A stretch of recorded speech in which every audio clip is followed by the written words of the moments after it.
കോഴിക്കോട് സുരക്ഷാ പരിശോധനയിൽ 2 പേർ പിടിയിൽ. മാവൂരിൽ ബംഗ്ലാദേശ് പൗരനെയും ഹാർബർ പരിസരത്ത് നിന്നും സംശയാസ്പദമായ സാഹചര്യത്തിൽ ബംഗാൾ സ്വദേശിയുമാണ് കസ്റ്റഡിയിലെടുത്തത്.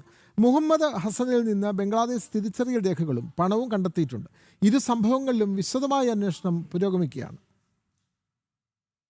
കോഴിക്കോട് മാവൂരിൽ നടത്തിയ പരിശോധനയിൽ ബംഗ്ലാദേശ് കുറ്റ്സിയ ഖുല്ല സ്വദേശിയായ മുഹമ്മദ് ഹസനാണ് പിടിയിലായത്. മാവൂർ കായലത്തിന് സമീപത്തെ വാടക വീട്ടിൽ നിന്നാണ് ഇയാളെ കസ്റ്റഡിയിലെടുത്തത്. പരിശോധനയിൽ ബംഗ്ലാദേശ് തിരിച്ചറിയൽ രേഖകളും കറൻസിയും കണ്ടെടുത്തു.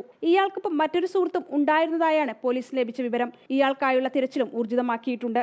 നിലവിൽ മുഹമ്മദ് ഹസനെ മാവൂർ പോലീസ് സ്റ്റേഷനിലേക്ക് മാറ്റി. എമിഗ്രേഷൻ ആൻഡ് ഫോറിനേഴ്സ് ആക്ട് പ്രകാരം ഇയാൾക്കെതിരെ കേസെടുക്കുമെന്ന് പോലീസ് അറിയിച്ചു. കഴിഞ്ഞ ജൂൺ 30 മാവൂരിൽ നിന്നും വ്യാജരേഖകൾ നിർമ്മിച്ച അനധികൃതമായി താമസിച്ചു വന്ന 3 ബംഗ്ലാദേശി പൗരന്മാരും പിടിയിലായിരുന്നു. അതേസമയം കോഴിക്കോട് ഹാർബർ മേഖലയിൽ കോസ്റ്റ് ഗാർഡും മറൈൻ എൻഫോഴ്സ്മെന്റും നടത്തിയ സംയുക്ത പരിശോധനയിൽ പശ്ചിമ ബംഗാൾ സ്വദേശിയെയും കസ്റ്റഡിയിലെടുത്തിട്ടുണ്ട്. ആദ്യതൊഴിലാളികൾക്കിടയിൽ പരിശോധന നടത്തുന്നതിനിടെയാണ് സംശയാസ്പദമായ സാഹചര്യത്തിൽ ഇയാളെ കണ്ടെത്തിയത്. ഇയാളുടെ മൊബൈൽ ഫോണിൽ നിന്ന് പാകിസ്ഥാൻ നമ്പറുകളിലേക്ക് ഫോൺ വിളികളും സന്ദേശങ്ങളും നടത്തിയതായും കണ്ടെത്തി. നിലവിൽ വിശദമായ ചോദ്യം ചെയ്യലിനായി ഇയാളെ ബേപ്പൂർ പോലീസ് സ്റ്റേഷനിലേക്ക് മാറ്റി. ഇരു സംഭവങ്ങളിലും വിശദമായ അന്വേഷണവും പുരോഗമിക്കുകയാണ്. ജനം, കോഴിക്കോട്.